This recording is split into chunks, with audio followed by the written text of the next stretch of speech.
La Crosse Local is proud to be a sponsor of the La Crosse Winter Roots Festival, brought to you by Ultra Federal Credit Union. We invite you to celebrate music, cuisine, artists, makers, brewers, and distillers in the new La Crosse Center Riverside Ballroom. Musical entertainment includes Dan Sobronic, Reed Grimm, Tug, The Remainders, Greg Hall and the Wrecking Ball, and the Trippin' Billies, the nation's most renowned Dave Matthews tribute band.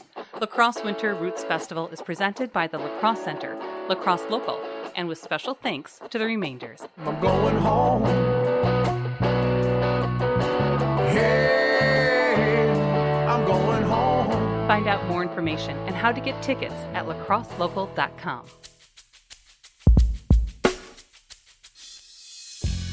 We had the opportunity to chat with Johnsmith.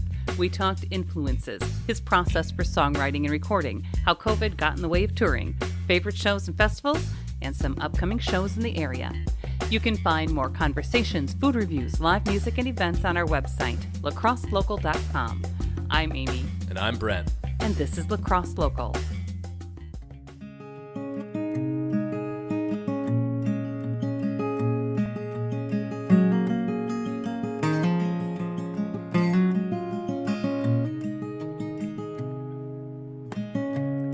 Got back from my old hometown, land of the tall green cord and the good black crown. My brothers. My name is Johnsmith, and but I often, pretty much business-wise, go by Johnsmith, all one word.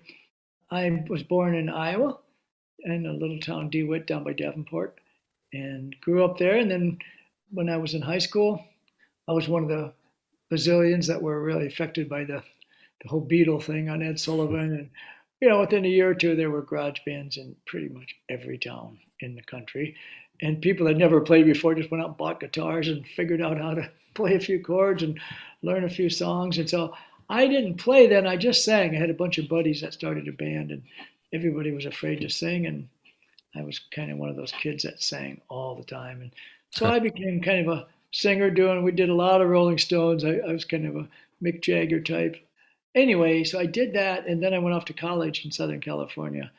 While I was there, I ended up getting my first guitar and started writing songs pretty much right away, probably within a week or two of getting a guitar.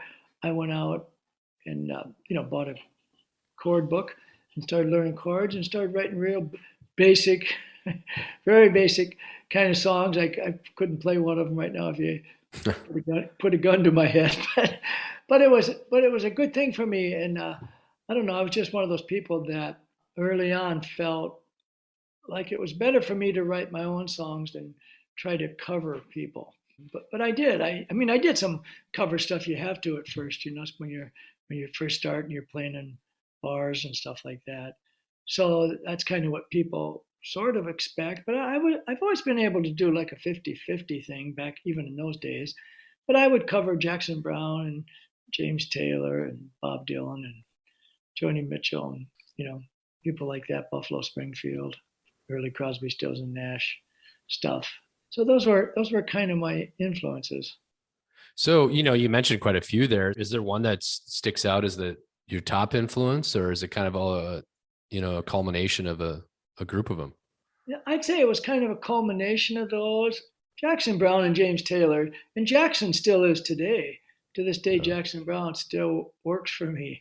I mean, just sometime in the last months, he put out just a great video and song that, and it was really about, just the hardships of especially Hispanic women that are clean hotels and, and trying to hold families together.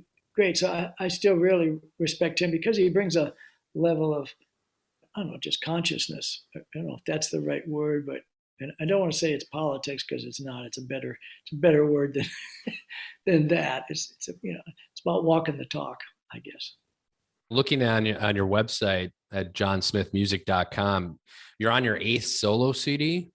Yeah, I think I'm on my 9th one. You're on your 9th. Yeah. So what's the songwriting process for you? Is it something that's fast and easy, or is it something that takes a little time? I mean, it's both.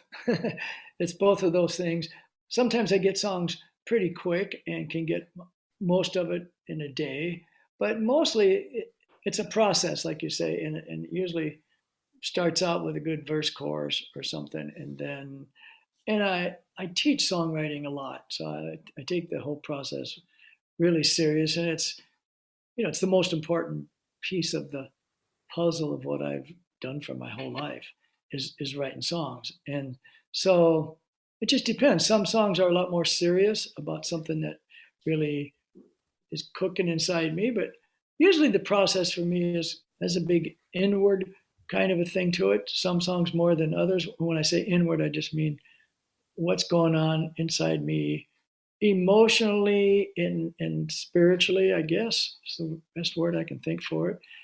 So I write songs that are kind of bigger my outlook on the world, or I think all songwriters really, whether you think about it or not, are always expressing their truth.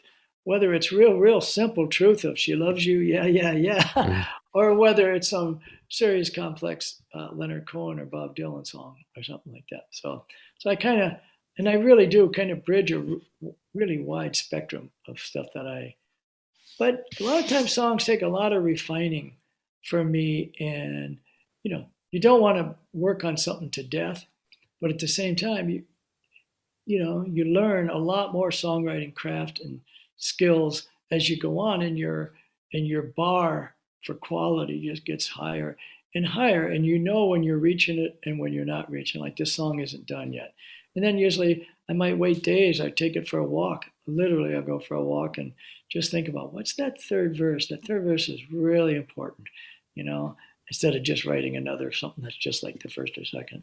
So I don't know if that answers your question about the process, but it's a pretty evolved and involved process. So for someone like yourself, before COVID, you've been touring around the country pretty regularly for a number of decades. How did COVID affect your process in terms of writing and just your day-to-day life? For me, there were a lot of silver linings with COVID. There's even a part of me that was just thinking yesterday or today earlier, just like I missed part of that, almost like being in the womb kind of a thing. I wrote quite a bit. I wrote quite a bit during COVID, and I did quite a bit of Zoom teaching, and stuff. And I did quite a few, Facebook Live concert kind of thing. So, but yet, like everybody, it was all at home. I kind of looked a little deeper inside. I really took the time for COVID to kind of just really take the time to kind of look inward a little bit more, just be more mindful about everything, about my health, exercise, eating. I didn't drink at all during COVID, just stuff that kind of taking care of me and just kind of exploring that level a little bit more. And it was good. It was very, very healthy. And so now that life is kind of ramping back up again, there's part of me that misses that. Just being on the road quite a bit for a number of years, are there any favorite shows or festivals you look forward to that you're maybe looking forward in the future, or are you kind of relaxing still? Or Yeah, but nothing's ramping up here too fast.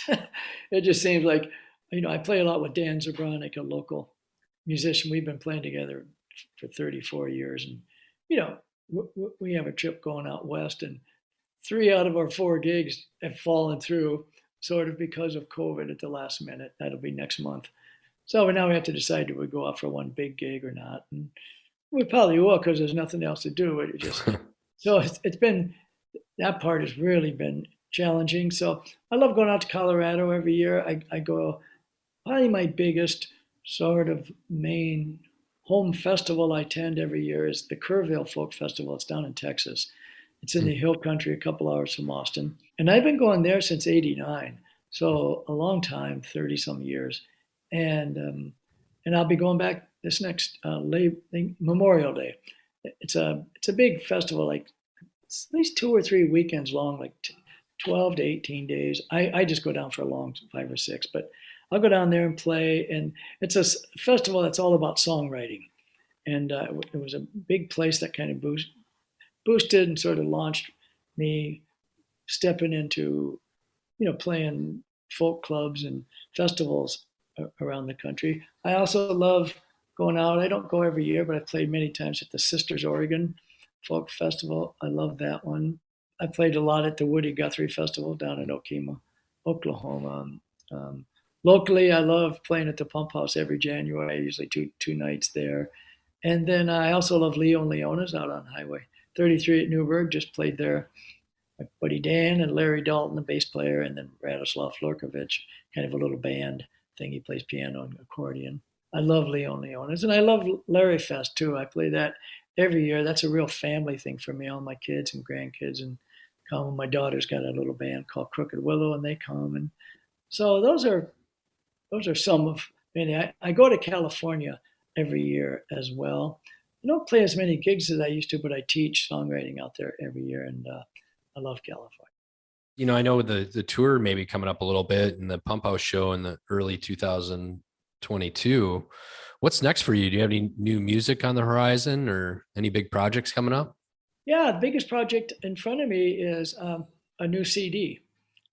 I recorded all the tracks with bass and drums and myself and Dan on guitar and a bunch of vocals with Dan and my daughter and myself. And I'm going to send out for a few more remote things for people to play on. And so hopefully I'll have that in hand for the Pump House, I think, which is the 13th, 14th, or 14th, 15th, whatever it is of January, that's Friday, Saturday there. So yeah, a new CD is a big thing. I have to fly out east to DC later next month and start the mixing process. And so that's always kind of a big thing that kind of, although it's such a different beast now doing CDs and recording, like how do you get them out there? And people my age have their old way we do it that doesn't work anymore very well. But you still have to do it. You know, you write the songs, you have to record them, and you get them out there in the world the best you can. So on that note, if people want to find out more about you, what's the best avenue for them to go to? I suppose just John Smith Music. Johnsmithmusic.com is my website. And anyway, and then making this record, the Pump House, and then next year, same thing, play some festivals, kind of work this new CD a little bit and do some teaching. So continue to do those kind of things. I love teaching songwriting and helping people kind of get on that songwriting path and help them dig a little deeper and, write songs that are a little more meaningful for them. Yeah. Cool. So if people want to check you out, they just go to johnsmithmusic.com. They could find your CDs and your tour and also potentially connect with you on guitar lessons and stuff like that. Yeah, not guitar lessons, but songwriting lessons. Songwriting lessons. All right. Yeah, I mean, I play guitar and I've been playing a long time, but I don't teach guitar. La Crosse Local Podcast is a production of River Travel Media. Do you have an interview idea you'd like to share with us? Message us on Facebook at La Crosse Local. Find out more about us at lacrosselocal.com, and you can subscribe to the La Crosse Local Podcast on your favorite podcast app. If you like us, rate us 5 stars. We appreciate it.